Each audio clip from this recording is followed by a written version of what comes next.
après subir sanction par les États-Unis d'Amérique contre Kagamistan, M. Paul Kagame vient de convoquer une réunion à l'urgence au Rwanda. Bande Kobalandi, Toebisaki Bino que le Rwanda est en train d'être fragilisé petit à petit. Et na minute au Bande Kobalandi,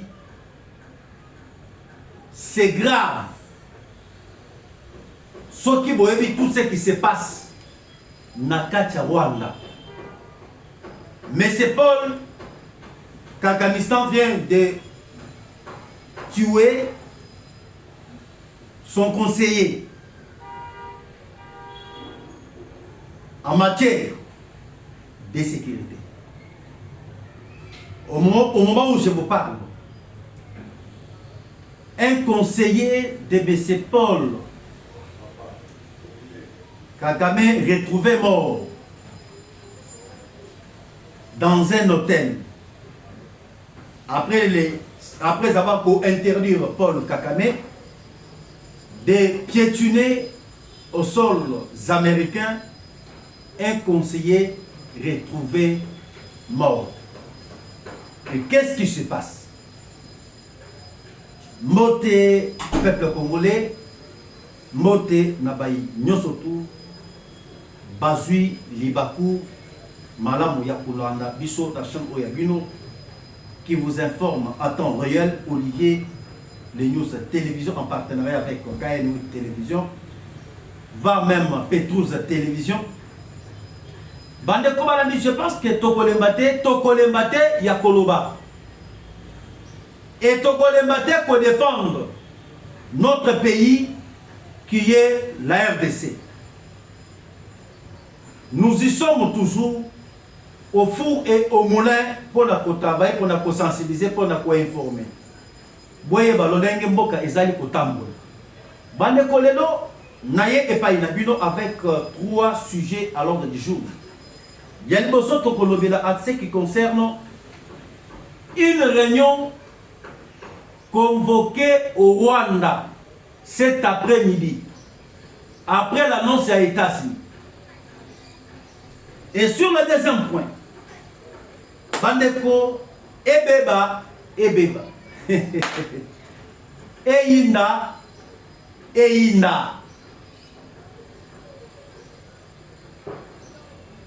plusieurs généraux congolais. Déjà, Nakacha Turquie. Nakacha Turquie, les généraux bakei kosala nini. Oyo yabiso. Tu peux expliquer bien. Et pour terminer, Bandeko, tu peux revenir à ce qui concerne marche oyo ezalaki organisée na kati ya États-Unis et pas ya Rwandais pour na kosenga départ ya président Félix Tshisekedi à la tête de la RDC. C'est à ce qui concerne une main noire cachée derrière cette marche. Alors, je vous invite une fois de plus, mesdames et messieurs, beaucoup pour partager notre émission, beaucoup pour s'abonner massivement à la chaîne Oyo Natmino qui vous informe à temps réel.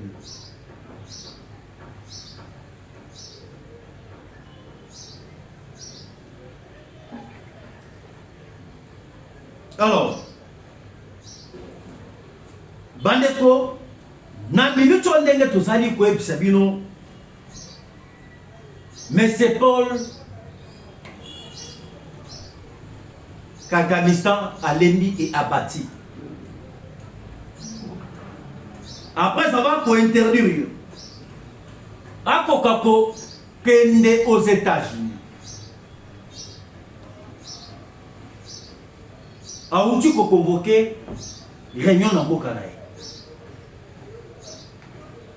Toi ebisi bino ke le Dieu est en train d'endurcir les cœurs des pharaons. Le cœur des pharaons est en train d'être endurci par le Dieu. Azoli n'a pas quitté le sol congolais.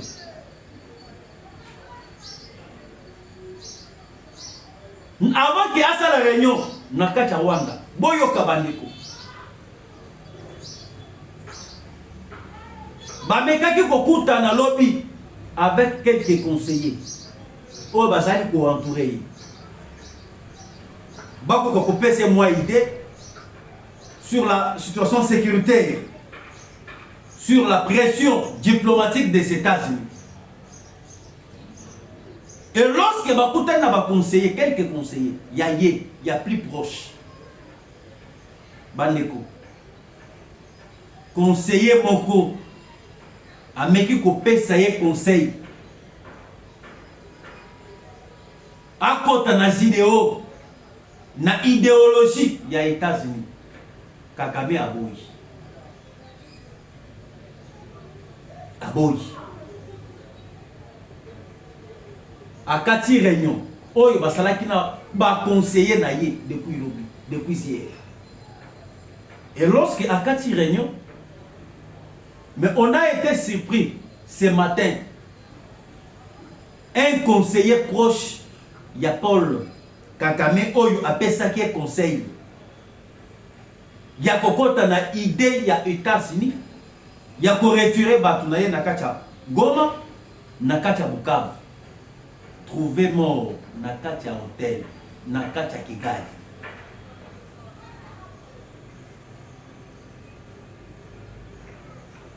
Et actuellement, au moment où je vous parle, il y a maintenant pour convoquer une réunion stratégique. Autre Zali Kobenga réunion où il y a conseil de sécurité nationale, ou de sécurité, il y a Nakata Rwanda. A convoqué réunion de sécurité. Namokanaï. Dans la réunion, il y avait plusieurs généraux. Oyo Bazala qui sanctionnés par les États-Unis. Oyo Bazala qui enfant chéri, il y a Paul Kagame, se retrouve qui dans la réunion. Et Bazala réunion avec seul objectif de continuer avec la guerre. Rwanda Azali ko s'entêter, Kakanistan Azali ko s'entêter, Alakisi que Azali ko demeurer dans la logique. Il y a qu'on continue avec la guerre. Il y a un moment qui bandeko. Bakoti saki bamindu qui est belé na ville à Goma. Minduki wana eutaki wapi. Minduki eutaki na kacha Rwanda et traversé clandestinement na frontière na biso avec la ville de Goma, avec les Rwanda. Pour lancer ma offensive na ba parti mususu o tozali kobenga ba Uvira, ba Lubero na Walikale. Pour na M. Paul Kagame ya lobi il faut akufa. Akotika Congo te. Alors que na Congo il y a du miel. Alors lelo il est protégé na kacha pouvoir naie, c'est parce qu'il est avec les Congo. Sauf qu'il est le go baïkeli Bukavu kwei à cause non considéré. Baneko. Lorsque on vous disait que Congo est là qui déjà passoir oyo ya Kagame azali kokota ninga lingi. Tobandaki koko sabinote. Et Lelo est là ici déjà noir sur blanc. Kabila azalaki au service du Rwanda. Avant biso to continuer na ba information oyo biso tozali na yango bandeko. Nazali koyebisa bino que Congo ezalaki déjà balkanisé. Et M. Kabila atikaki mutambo. Et pas ya Fachi. Ndenge azalaki mupaya, akokaki jamais pour balkaniser Congo parce que elinga ke simbate. Mais quoi faire? Natika mutambo ekoya na mwana mboka, un Congolais de tata et de maman. Bandeko, nazo lingana dévaler eloko moko. Boyebi que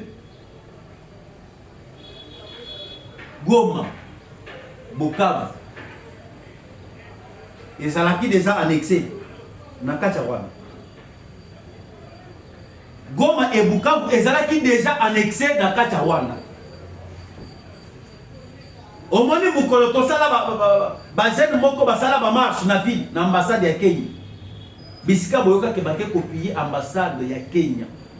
Bakendaki ko découvrir un document. Na document wana na cartographie ya RDC. Bazo ko lakisa cartographie ya RDC na cartographie ya Rwanda. Batali la cartographie ya Rwanda. Goma, Bukavu, ezali déjà na kati ya Rwanda. Le Congo était déjà balkanisé sous le régime de Kabila. C'est Fachi qui est venu sauver la balkanisation. Ezalaki mutambo.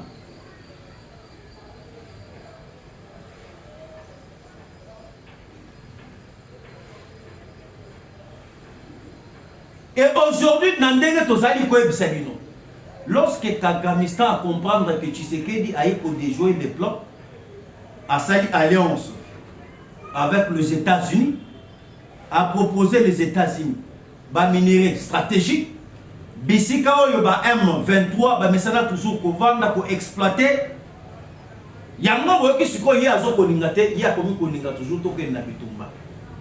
To bundela pona mboka, to bundela pona Bukavu, pona oto bengi Goma. Total ce que banani bazali na makasi ya koboto. Et moi je vous demande, vous perdre espoir na bisote. To perdre espoir na bisote parce que victoire ezali na ngamu na biso. Nous avons la victoire. Baneko. Soki bomoni comment est-ce que nous avons déjà préparé pour la bitumba oyo et koya aux jours à venir pour éviter. Tshisekedi avait déjà tout planifié et tout préparé. Au moment où je vous parle, pour que nous voyons que tous les gens et pour ça affrontement moko Yamakas. Il y a des gens qui ont traversé Goma traverser. Camion yuti kokota Bungansera na frontière soki Bungarama, oui na Bungarama na frontière ya Rwanda et Kamanyola ba traverser ebele et batindi pe batukuna na kati ya Goma ba traverser pe ebele batindi ba pe na bandu. Biso to na pas nous on n'a pas lâché. Biso to zali na position ya attaque. Bota la ba général ba kei déjà na kati ya Turquie. Donc le chef de l'État lorsque akendaki na Turquie, akendaki na ba officier militaire, ba colonel na ba major. Bakendaki kuna na kati ya Turquie. Yo yebaki te. Bino bokanisa te ke Fachi azali kolaka. Bokanisa te ke Tshisekedi akangi miso. Fachi déjà yebi plan oyo ezali ko ezali plan militaire. Oyo tokosala ke tosila na kaka mbala moko, tosila na une fois pour toutes. Yango tozali koyebisa ba Congolais nyonso ya très bonne qualité. Bisika nyonso tu bozali kolanda biso. Soki bozala posa tosala bitumba, bino moko boko taper na commentaire. Ezali koleka en direct, bazali kolanda na mokili mobimba. Bazali kolanda pa ya chef ye moko, le chef d'État ye moko bazali kolanda. Beaucoup dans les commentaires. Tobeta Rwanda na bitumba ou soit token na plan ya diplomatie. Beaucoup dans les commentaires. Kota commenter et PSP na province oyo. Vous allez voir même na territoire où vous allez se retrouver. ça sera plus pire. Ba généraux oyo bakei nakaka Turquie. Bakei pambate parce que Fachi tango bakei atiki bango, Fachi ayo kozonga boyi bango batikali. Et lorsque batikali ministre de la défense qui moi j'habite ayo kozonga kuna nakata Turquie esika ba généraux bazali. Ba mindu ke sombani. Hein? Ba mindu ki esombami na ndenge ya kosakana te.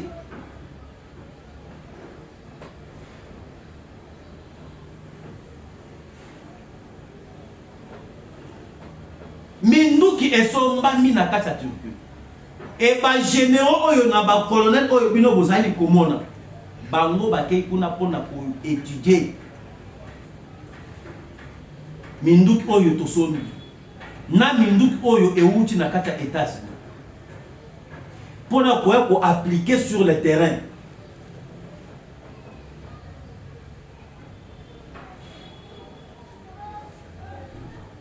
Et na ba drone oyo ya sika oyo tubiso tosonu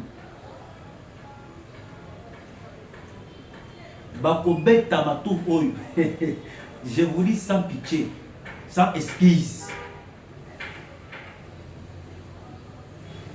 Tango bozo koyoka bananga bazoko lila bayebi ke Tshisekedi aza déjà na contrôle ya espace nyonso wana ya est. Tshisekedi aza na contrôle ya espace ya est soutenu par les États-Unis.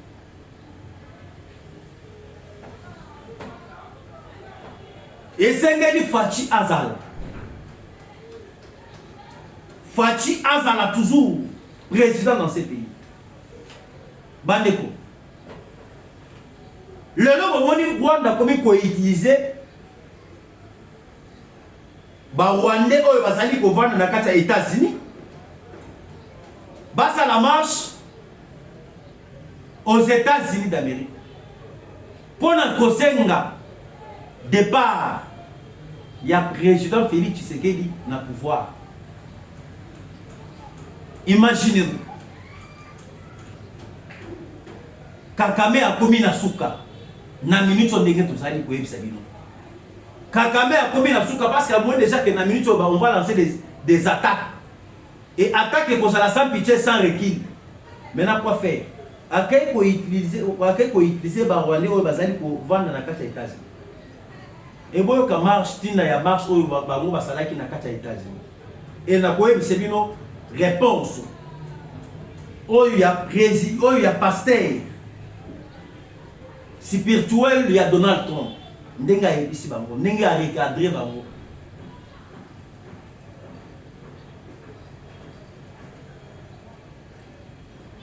Baké ko utiliser ba Rwandais basa la marche pour na kosenga départ ya Félix Tshisekedi au pouvoir. Pour na bango basali marche aux États-Unis pour na ko accuser Tshisekedi. Non Tshisekedi azali ko buma biso. Tshisekedi il faut quitter le pouvoir. Mais lorsque Fachi ko quitter le pouvoir, cela veut dire basali na mutu oyo bango basali ko préparer comme un Rwandais oyo akolinga kokotela ba kokota na ba mafia na bango. Ngai nalobaka toujours que tant que Kagame est au pouvoir, Nakati ya Rwanda, Félix Tshisekedi a kolongwape na pouvoir te.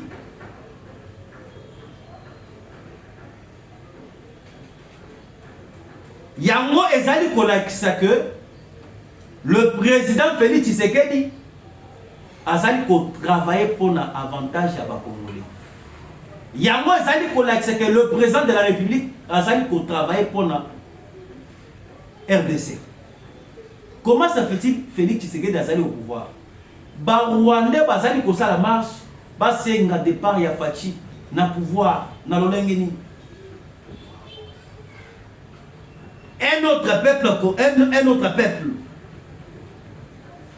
peut marcher pour demander le départ d'un président de notre pays. Allez-y comprendre. Bon comprendre.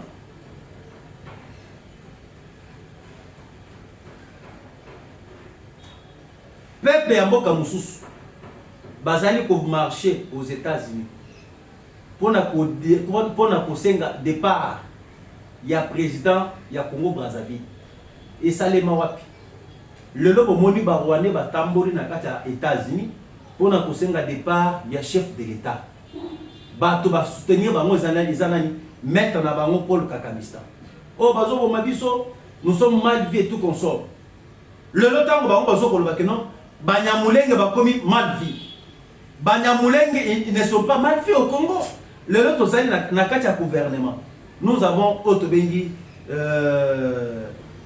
Alessi Gisao qui nani Gisao soki Kisao soki Gisao ye wana sa munyamulenge ye moko alobaka toujours nga na sa munyamulenge mais il est au gouvernement baza ebele oyo bino boyebi bango bazali qu'on travaille avec le chef de l'État ngai na lobaka toujours que Fachi azali sukisa bidjumbu asukisi bango Mayele esili Paul Kakamistan il ne sait pas comment se retrouver ayebi comment se ressaisir te Mayele sukiye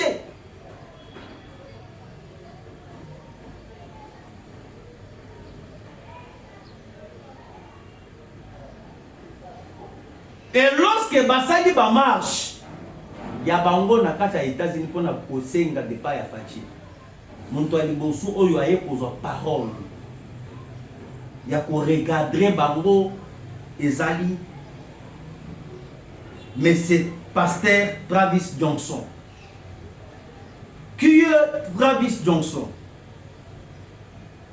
Travis Johnson c'est un pasteur spirituel il y a Donald Trump oyo ayaki awa dernièrement kokuta na Fachi ba oyo basalaki prière na kati ya cité ya Union africaine na cité de Ouya oui je m'excuse na cité de Ouya bande koboyo à cause de la manifestation ya ba Rwandais alobi ces manifestations étaient dirigées contre le Congo et contre les États-Unis d'Amérique. Nombreux sont les manifestants qui sont probablement rwandais car beaucoup de membres du M23 les sont également, certains d'entre eux financent aussi le M23, groupes armés soutenus par le Rwanda. Il s'agit également d'une protestation contre le gouvernement de la RDC alors que les M23 soutenus par le Rwanda l'occupent et tuent des Congolais dans l'est de la RDC. Boyo Kabande. Le Rwanda doit quitter le Congo. Le M23 doit rentrer chez lui. Le M23 chez eux. Tous les peuples épris de paix doivent être protégés. Et l'accord de paix du président Trump doit être respecté par Kagame et ses marionnettes qui dirigent le M23. Boyoki. C'est terrible.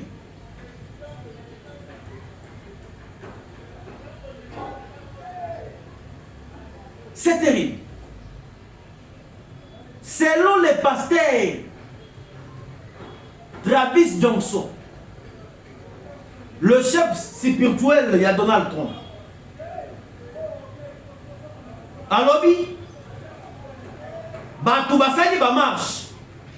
Plupart, Basali ba M23. Basali ba M23.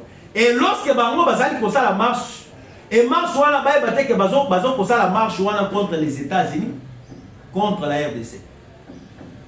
Aïbisi Bango. Jamais le Congo n'a jamais entré au Rwanda, tuer les peuples rwandais. Jamais les Congolais batikala kokota na kati ya Rwanda.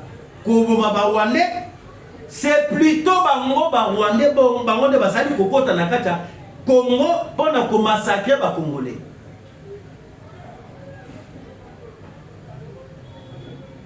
Bango de basali ko sala pillage na kati ya RDC et non pas les Congolais. Et aïbisi bango. Il faut pas respecter l'accord où il signé qui n'a qu'à les États-Unis. Il faut bango ba retirer batuna bango.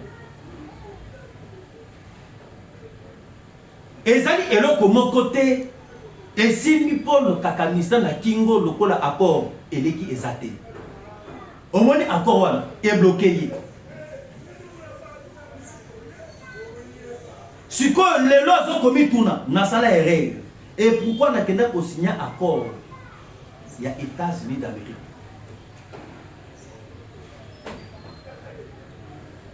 Il y a beaucoup à quoi il y a piège. Il y avait des gens qui critiquaient le président Félix. Tu sais qu'elle dit a signé encore des États-Unis. Ngai na bisala binoni botika fatia sala makambo ya yebi ba kozala bloqué mon eloko ko bloqué Rwanda c'est cet accord parce que na minute eloko komi ko bomisa ye ezali kaka signature oyo ye moko akendeki ko poser na kati ya Washington.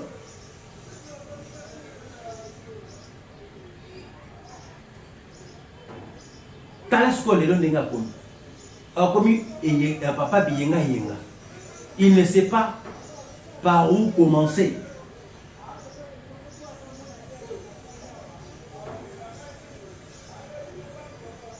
Le lobby surtout est sarabinoke.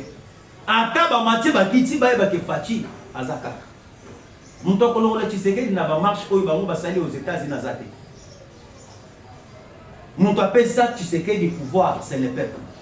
Le même peuple là, ne bango basali censé. Il y a pour renouveler confiance envers le chef, ou soit il y a pour renouveler confiance envers le chef.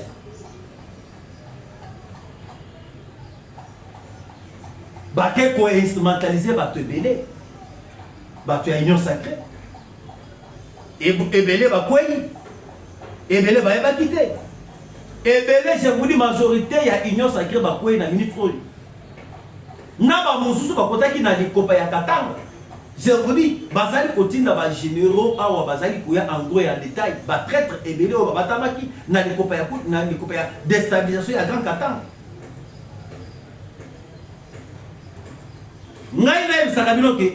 On doit soutenir le chef de l'État. On doit soutenir le président Félix Antoine Tshisekedi Tshilombo. Le Congo va changer.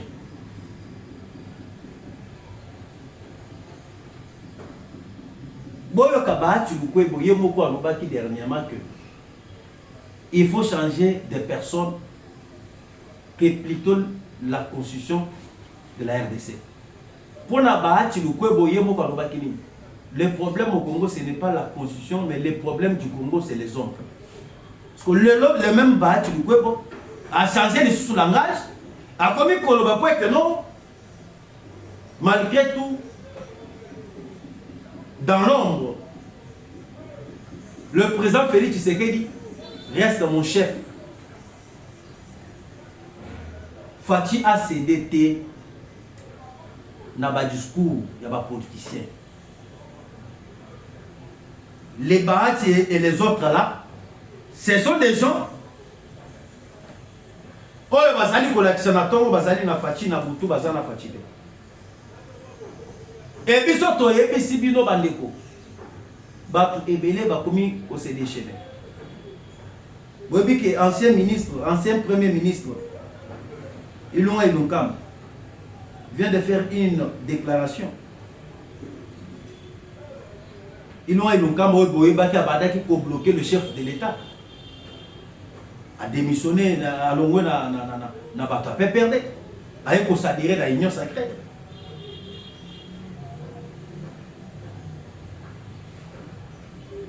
Boyoka interview oyo Ilunga Ilunkam a accordé les lois à Uchukuruba. L'ancien premier ministre de la coalition FCC et les Cash, Ilunkama,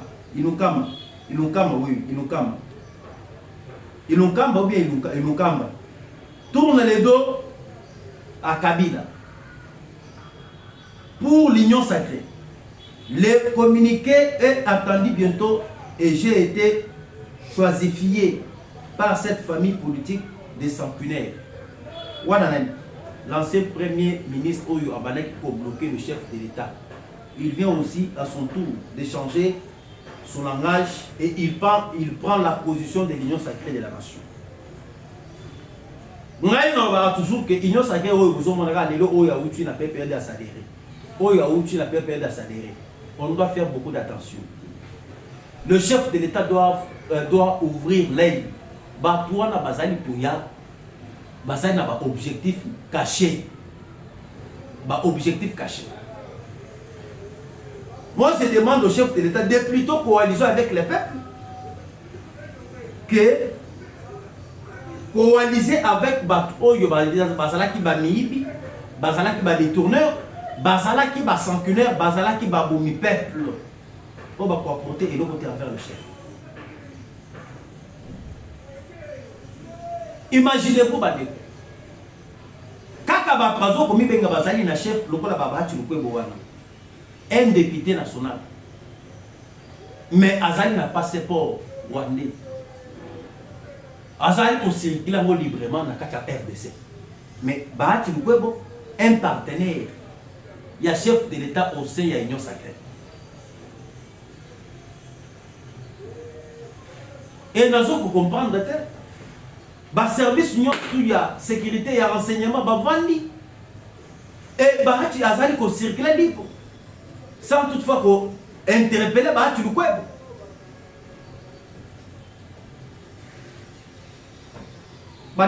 Tu as que député wana ko dévaler makam. Député wana alobi que biso tozana problème té. Biso bazali kotinda biso na ba liste. Bazali kotinda biso na ba liste. Liste ezali kouta na kati ya Kenya. Liste ezali kouta na kati ya Rwanda. Liste ezali kouta na kati ya Uganda. Et avant les élections et Salema na Congo, chaque 5 ans 3 pays etindaka ba Congo ya batu na bango baya ko assister na élection. Le Rwanda, l'Uganda et le Kenya. Pona babi misaka ba député pour que babi misaka ba sénateur pour que babi misaka na ba ministre. Yango batuniye mais ndenge nini bo se retrouver beaucoup ba député. Alors nous avons des partis politiques, plus de 350 partis politiques. Oyo biso tozali kobata masima na bango. Oyo bango bazali kosala ke biso tozala parmi ba éli, parmi ba députés, parmi ba sénateurs. Plus de 300 partis politiques. Et à quel cité na Congo ya chef na bango numéro 1. Oyo bazali kotala 350 partis politiques oyo ezali na kati ya RDC. Et parmi les 350 partis politiques, alobi mosusu ezali na kati ya union sacrée, mosusu ezali na opposition. Yango na ebisa ke binoke nyonso oyo basalaki pour que ba bloquer le président Félix. Et mission na bango esimité. Et bazali totalement déstabilisé. Leur plan, il y a proposé Tshisekedi va bloquer Tshisekedi dans l'union sacrée, ba action et salimate, misale salamate, peuple aïe na Tshisekedi, l'union soana ekoi na mai. Fachi azali mobali, Tshisekedi azali mobali.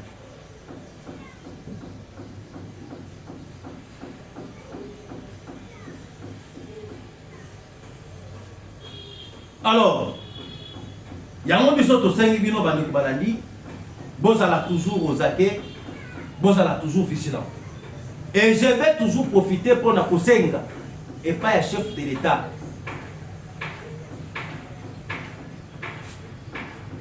Likambo etali ministre ya énergie. Na likambo etali DG ya SNEL.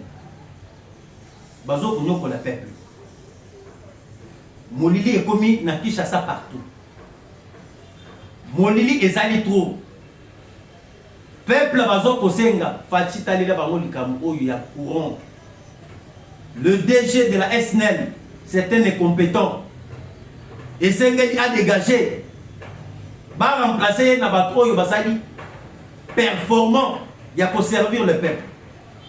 Depuis que le DG actuel de la SNL est fini, le courant est comme il passe.